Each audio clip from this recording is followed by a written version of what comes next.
बिस्मिल्लाहिर्रहमानिर्रहीम। अस्सलाम वालेकुम प्यारे व्यूवर्स, उज़मास किचन में आपको वेलकम। आज तो मैं बड़ी चटपटी सी एक चीज़ बना रही हूँ। ये मुझे मिर्चें, मैं गई थी मार्केट तो मुझे ज़रा अच्छी सी मिर्चें मिल गई, बड़ी बड़ी सी है। ये तीखापन नहीं होता, तेज़ी नहीं होती है और ये पकौड़ों के लिए इस्तेमाल होती हैं। तो मैंने सोचा कि कुछ ले लेती हूँ, तो फिर मैं आपको बताती हूँ कि ये कितने मज़े की लगती हैं। चाय के टाइम पे आप इसको बनाएं, बहुत मज़ा आएगा। देखिए इतनी बड़ी बड़ी हैं ये, और इनमें सबसे बड़ी बात ये कि बीज बहुत कम होते हैं। इसको बनाने के लिए ये है अनारदाना। मैं बताऊँगी अभी क्या करना है इनको। मेरी वीडियो को बिल्कुल स्किप ना कीजिएगा, एंड तक देखिएगा। ये है अजवाइन, ठीक है, और ये है साबुत धनिया और थोड़ा सा ज़ीरा, ठीक है। ज़ीरा बिल्कुल थोड़ा सा लिया क्योंकि ये फिर कड़वापन पैदा करता है। और ये नमक, और फ्राई करने के लिए ये बेसन है जिसका हमने पेस्ट बनाना है, ठीक है। ये पानी है, मतलब हम इसको जब बनाएंगे इसका पेस्ट तो फिर मैं आपको बताऊंगी। अच्छा, अब ये इन तीन चीज़ों को, चार चीज़ों को हम बारीक पीस लेते हैं। इनको पीसने से सबसे पहले जो है अनारदाने को हम पहले बारीक करेंगे, फिर बाकी चीज़ें डाल के मैंने इनको ग्राइंड कर लिया। और 1 चाय का चम्मच जो है मैंने वो इसके अंदर नमक डाल दिया है, ठीक है। इस नमक को अच्छी तरह मिक्स कर लें ताकि सारे जो अज्जा हैं वो एक हो जाएं। अच्छा, मैं आपको बता रही थी कि चाय के साथ ये इतनी अच्छी लगती हैं मिर्चें, करारी करारी। और इसमें से आप 1/4 चम्मच जो है वो नमक का बेसन में डाल दें, और ये थोड़ी सी अजवाइन मैंने बचाई थी वो भी आप इस बेसन के अंदर डाल दें, क्योंकि बेसन का भी मज़ा आना चाहिए, बिल्कुल फीका फीका नहीं होना चाहिए ऊपर से जो कोटिंग होती है। अच्छा, अब हम इसके अंदर एक कट लगा लेंगे, ठीक है। ऊपर की जगह थोड़ी सी छोड़ के और नीचे वाला हिस्से को थोड़ा सा छोड़ के, ठीक है, जो इसकी टो सी होती है उसको छोड़ के, ताकि सिर्फ बीच बीच का हमें हिस्सा मिल जाए इसको अंदर फिलिंग के लिए। अगर हम इसको पूरा काट देंगे दरमियान से, मतलब उसको अलग अलग हो जाएगी, तो फिर फिलिंग नहीं होगी इसकी।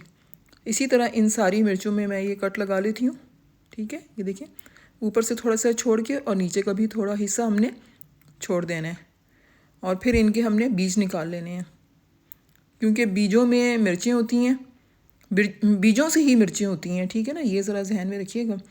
अच्छा, अब इनके अंदर तो बीज वैसे भी बहुत थोड़े होते हैं, लेकिन फिर भी हम निकाल लेते हैं, ठीक है। मेरा नाम ही एक ऐसा है कि जी ये स्पाइस होता है, नाम ही है इसका, ठीक है। ये देखिए, ये मैं इसको थोड़ा सा घुमा रही हूँ इसको, और ये छुरी की नोक ले लें या चम्मच का जो बैक हिस्सा होता है वो ले लें, उससे ये देखें, बस इतनी सारी मिर्चों में ये इसके बीज निकले हैं। जो हमने कट लगाया था उसके अंदर जो ये हमने मसाला पीसा था वो चम्मच की मदद से इसको खोल के और भर लें, ठीक है, जितना आपको पसंद हो। बाज़ लोग क्या करते हैं कि इसके अंदर लीमू भी डाल लेते हैं मसाले के अंदर। मुझे वो ज़रा अच्छा नहीं लगता कि वो बहुत गीला गीला और चिपका चिपका हो जाता है, एक गुठली सी बन जाती है मसाले की ना।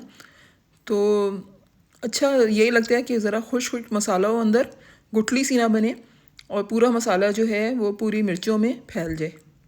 क्योंकि ये अंदर से खाली थी बिल्कुल, तो मसाला सारा तकरीबन इसके अंदर चला गया। थोड़ा सा बचा है, उसमें से आधा चम्मच जो है मैं वो फिर बेसन में डाल देती हूँ,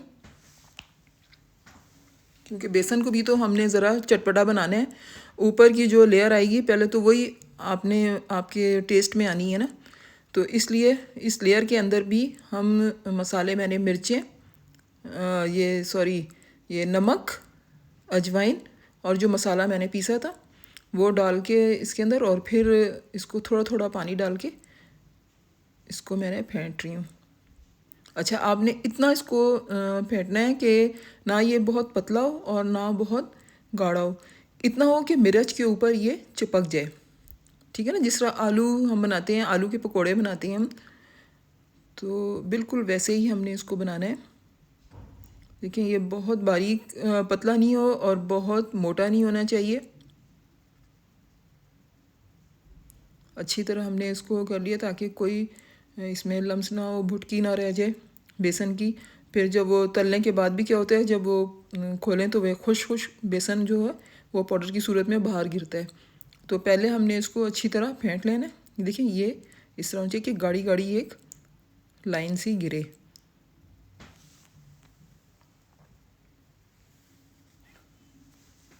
अब फ्राई होने के लिए मैंने तेल जो था वो पहले से रख दिया था, ठीक है।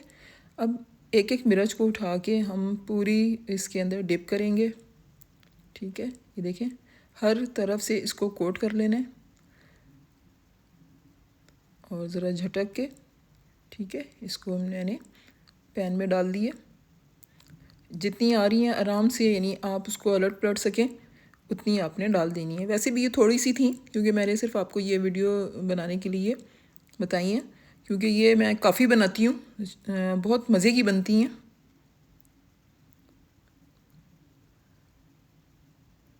ये देखिए कितना अच्छा इसको मसाला पूरी मिर्च को लग गया है। इसको अब हम थोड़ी सी देर के लिए एक साइड से पकने देंगे, तकरीबन 1 से 2 मिनट इसको आप पकने दें, ताकि एक साइड इसकी ज़रा पकी हो जाए। क्योंकि हम अगर इसी तरह एकदम इसको पलटेंगे तो क्या होगा कि वो लेयर्स इसके पैन के साथ चिपक जाएगी और मिर्च जो है वो वैसे ही बग़ैर उसके कोटिंग के बाहर हो जाएगी, फिर तो सारी खूबसूरती ख़त्म हो जाएगी, सारा जायका ख़त्म हो जाएगा। तो बस ये हमने 1-2 मिनट जो हैं इसके वो वेट करना है, उसके बाद फिर हम इसको उलटते पलटते रहेंगे तो फिर कोई मसला नहीं होगा।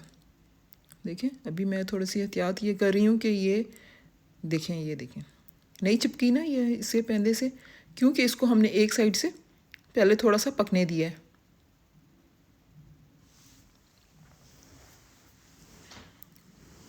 ये आप लाजमी बनाइएगा, मेहमान आते हैं आप उनके लिए भी बना सकते हैं, घर में अपने लिए भी बना सकते हैं। और फिर जब रमज़ान में भी हम जब होते हैं तो तब भी हम ये बनाते हैं। रमज़ान के अलावा भी हम पकोड़े वगैरह जब शाम को चाय के साथ बनाते हैं तो चंद पकोड़े इसके भी बना लें, जिस तरह और चीज़ों के हम पकोड़े बनाते हैं। तो ये मिर्च के पकोड़े जो होते हैं ये बहुत टेस्ट देते हैं, और सबसे बड़ी बात यह है कि खाने से मिर्चें भी नहीं लगती हैं।